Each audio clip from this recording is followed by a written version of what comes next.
You're someone who has famously, for a long time, predicted and tried to warn people that um, not only is Russia's war with Ukraine inevitable, but Russian national security, national strategy, um, doctrine dictates that the Russians are likely to expand their war westward from Ukraine. But given this framing of this conflict or this aggression as being from a national security standpoint, why does Russia need to do this if they have such a large nuclear arsenal? And I guess part of it, maybe a tag along would be, why is Russia enduring what it is in Ukraine if it has nukes? Isn't that sort of a faster way of resolving things? The non-nuke approach has been the Russian strategy for a lot longer than we've had nukes. So there's always that little inertia thing in terms of people's minds.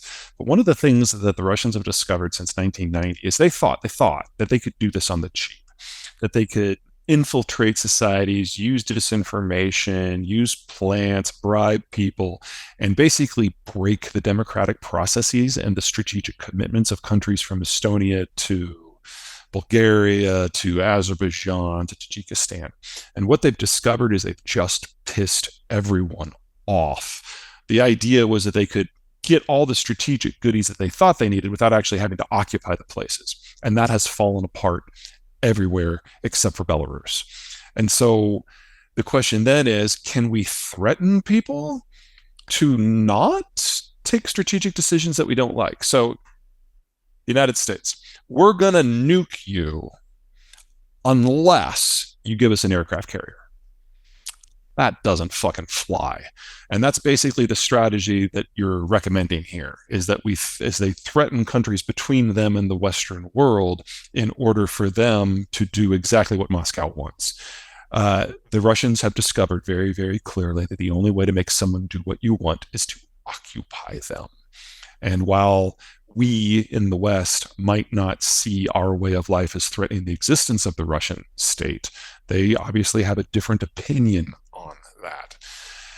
The only time the Russians have ever felt secure is after World War II, when Stalin succeeded in conquering all of the buffer states and conquering all of the access points into the Russian heartlands. And that held until 1992. And the Russians are desperate to have that back. Unfortunately for them, the only way they can have that back is by occupying countries with a combined population of more than their own population. That's not going to fly in those countries. It's not going to fly in the West. It's not going to fly in the United States. And so we have a war. Russia's invasion of Ukraine has pushed Moscow to seek some non-traditional material supply alliances or partnerships with some of the countries most antagonistic to American leadership of the world. I'm thinking about North Korea. It's, in a tighter economic embrace with China. It's getting drones from Iran.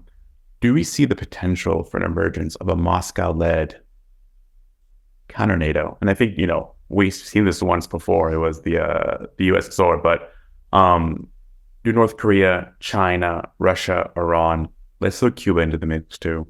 It's Friday. Do these I hesitate to call them powers, but does this assembly of, from an American street perspective, bad guys together present a considerable, credible, worrisome threat to the American-led global order? No. Well, I mean, I don't think the American-led global order is doing that great or it's going to last that much longer. But no, I don't think this is what's going to tear it down.